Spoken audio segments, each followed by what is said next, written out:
Video ini membahas mengenai bioetik dalam kebidanan. Bioetika.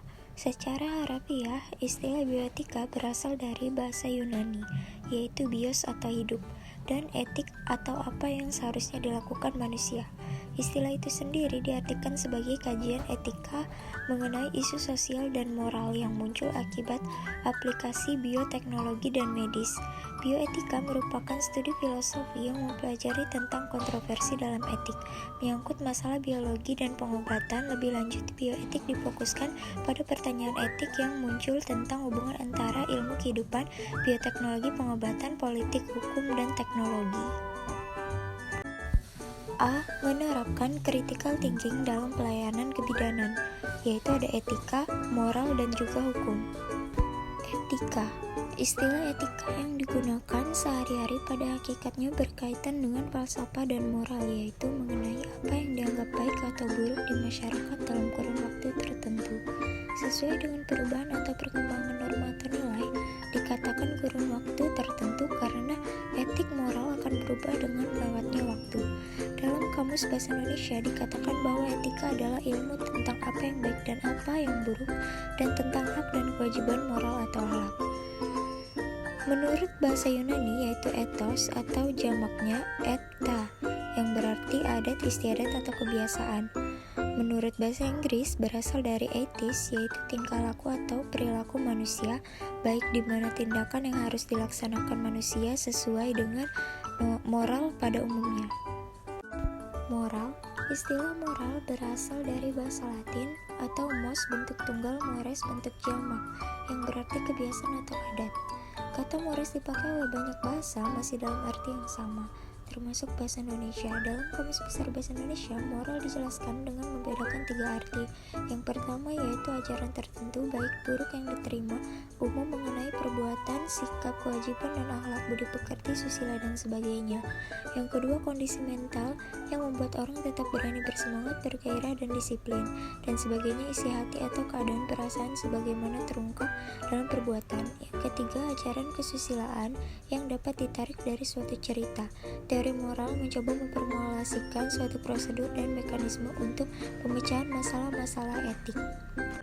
Hukum. Hukum secara umum, hukum adalah kumpulan peraturan yang berisi hak dan kewajiban yang timbal balik dan mengatur apa yang boleh dan apa yang tidak boleh dilakukan. Beberapa definisi hukum yang dikemukakan oleh pakar hukum adalah H.J. Hamker. Hukum merupakan seperangkat aturan yang menunjuk kebiasaan orang dalam pergaulannya dengan pihak lain dan di dalam masyarakat. Kantorowicz. Hukum adalah keseluruhan aturan-aturan kemasyarakatan yang mewajibkan tindakan lahir yang mempunyai sifat keadilan serta dapat dibenarkan. Holmes. Hukum adalah apa yang diramalkan akan diputuskan oleh pengadilan. B.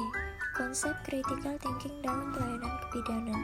Berpikir kritis dalam manajemen asuhan kebidanan menggambarkan bahwa seorang bidan tersebut memiliki basis pengetahuan dan kemampuan untuk menganalisis dan mengevaluasi pengetahuan terbaru, mengaplikasikan logika dan rasionalnya untuk mengambil satu keputusan klinis.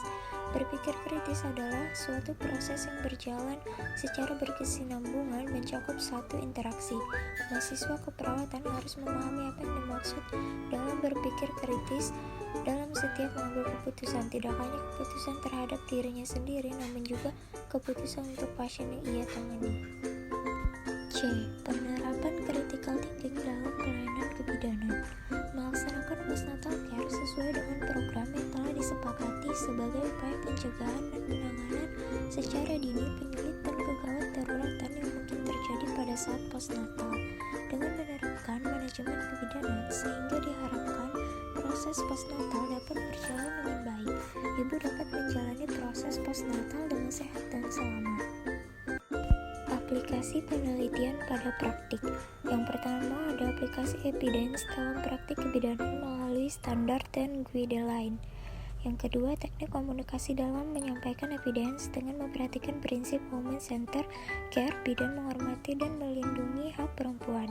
Setiap hari bidan perlu lingkungan kerja yang aman dan mendukung perempuan dan remaja. Perempuan punya hak untuk bebas dari bahaya, kekerasan, dan abuse.